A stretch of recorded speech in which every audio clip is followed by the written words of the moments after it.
Kurt Warner here on the show. What's up, Kurt? What's up, buddy? How you doing? What is Aaron Rodgers seeing on film? What's going on with him? Well, I tell you what I think is going on is that he's lost trust in the system and the guys around him. And, they've struggled over the last, probably year with press man coverage and getting free and all that stuff. And I think Aaron's just depended so much on his athleticism that he's got away from playing within the system. And by that I mean dropping back, and when the defense tells you to throw it, throw it. But I think right now he's waiting to go, okay, I'm supposed to throw it, but is Randall going to get open? Is Jordy going to get open? And then by the time they get open, he's late, or he's hesitated, where now he's missing throws that Aaron Rodgers doesn't miss. And so somehow they have to develop that trust again and him get back to making the plays he's supposed to make in the pocket and then doing the special Aaron Rodgers things that he does beyond that. But right now he's trying to live in that special Aaron Rodgers world, and it's just tough to live there throw after throw, game after game, with some of the limitations they have. So how do you get out of something like that? Because the same guys are going to walk on the field. The same scheme is going to be put out into play tonight and the rest of the season. Right, Kurt? Exactly. I mean, it's hard. I think there's a couple things. First, you can create some easier plays. I've told you for years, it's one of those offenses where they're very stagnant. They leave guys lined up in one spot. They don't motion. They don't use a lot of different formations. They don't create easy separation for their receivers. That's something I think they could do to help out. And then the second thing, as a quarterback, you just have to let it go. You just have to get back there and let it rip, and if it misses, it misses. But, I say that because I'm a quarterback that couldn't do what Aaron Rodgers did. I had to go back and trust my guys and let it go, and if we missed, we missed, and we had to talk about it, and we had to figure out a way not to miss next time.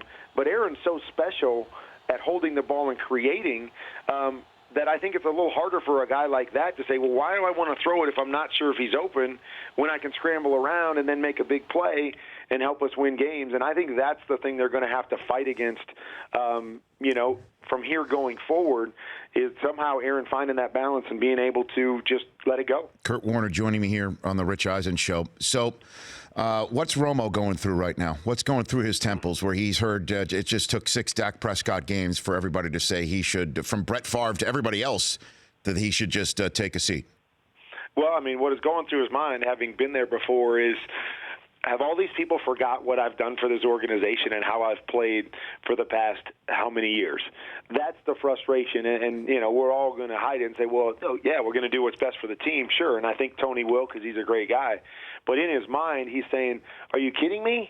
I can go out there and play this game at a higher level. I can go and do all the stuff that Dak can do. And again, that's not a knock on Dak because he's playing great. It's just that's the mindset of a competitor. That's the mindset of a guy that's, played as well in this league in the regular season over the last 10 years as just about anybody. And so that's the frustration is going, I know this kid's playing great. I went through when Mark Bolger came in and was playing great in St. Louis, but you're going, but I can play better. But I'm a better quarterback all the way around, and people are starting to forget that aspect of things, and that's the most frustrating part is that they're seeing what's in front of them. What have you done for me lately? And what they see with Tony is he's been injured lately. So we're looking at Dak and saying, man, this is the next best thing. And that's really where the level of frustration comes in is Tony understands the team's playing well and they're doing good things, and Dak's playing great, and he's cheering for Dak. But in the back of his mind, I know he's going, but I'm a better quarterback and deserve a right, to be back in there and help this team win, and I think I can help them win a championship. So let's talk about some other quarterback situations around the National Football League. Geno Smith's going to turn this thing around for the Jets, right? Right, Kurt? Well, you're believing it, right? As a Jets fan? Well, I'll tell you what. It's just let's see what he's got. Let's see what he's got, even though, the Jet beat writers are all saying that this is a disaster in the making, that he has no leadership skills, et cetera, et cetera. But, at 1-5, don't they have to see what's behind Fitzpatrick, Kurt? You have to. Yeah, and here's the exact reason why the Jets, in essence, won the offseason instead of giving in for the long-term deal with Ryan Fitzpatrick is because that's what they said. They said, show me you can do what you did last year. Again, show me you can just couple them together, and then we can figure out the future. And unfortunately, as Ryan admitted, he didn't play very good. He didn't play his best football, and now they're 1-5. Playoffs don't look like they're going to happen. He's on a one-year deal. You have to figure out what you're going to do moving forward. And first, step on the ladder is Geno Smith. You have a couple other young guys that maybe play by the time this thing's over if Geno can't get it done. But you have Geno and you go, okay, 1-5, we have to see what he is. Now, we've seen some ups and downs from him. We've seen some good stuff from him in the time that he played, but he's been very inconsistent. Let's see if he's grown up. Let's see if the leadership can come out. Let's see if those good plays that he's shown on film can become more consistent, and the negative plays, he can eliminate some of those. But I agree with you. You have to go that direction right now. There is nowhere else to go but to make Geno your starter and give him a few games and see if he can be the guy. And if he can't, then throw one of them rookies in there or one of those young guys and say, can you be the guy? I mean, they've drafted 3 quarterbacks, in the last 4 years? Mm-hmm. I mean, they got to find somebody that can be consistent. So I agree with you, Rich. I think this is the right move, and we're going to find out if it's a good move or something that can last for a long time, or if after this year both him and Ryan are out, and they're trying to figure out the situation once again. You got another one-win team at 1-5 making a quarterback switch as they did last week, and you tutored in a way, Kurt Warner here on the Rich Eisen Show. You tutored Colin Kaepernick a couple of off seasons ago. How do you think Kaepernick in this Chip Kelly offense is going to mesh for San Francisco? Well, I mean, you think it's a nice fit. A couple things that they do in the Chip Kelly system is, of course, they have a big run aspect for the quarterback, which Colin's always been great at. And then from there, they don't have a big playbook in regards to the number of plays that they run. They run a lot of the same plays over and over again out of different formations, and they try to do it really fast. As far as Colin's concerned, he's still growing as a passer. He's going to get to see the same concepts over and over and over again, and he has to get really good at those concepts. But, with all that being said, at the end of the day, very seldom can you win games just running as a quarterback. You have to make plays inside the pocket, and you have to be consistent. And that's where Colin has struggled through his career, is learning how to play quarterback as a drop-back quarterback in the pocket, reading defenses, making decisions, and consistency with throwing the football down the field. You saw in game one, and again, I don't put a whole lot of stock into that. He hasn't played in a while and coming off injuries, but you saw the same issues. He made some big plays. He had some nice runs, but he wasn't very consistent throwing the football, and he's going to have to get better in this system or any system if he's going to continue to have opportunities to play at the quarterback spot. Well, but if a quarterback sees the same concepts over and over again in his offense, doesn't the opposing defense also, Kurt? Yeah, they do. And I think that's one of the reasons Chip Kelly's offense struggles against the better defenses in the league. Against the teams that aren't very good. And a lot of times, good concepts are good concepts.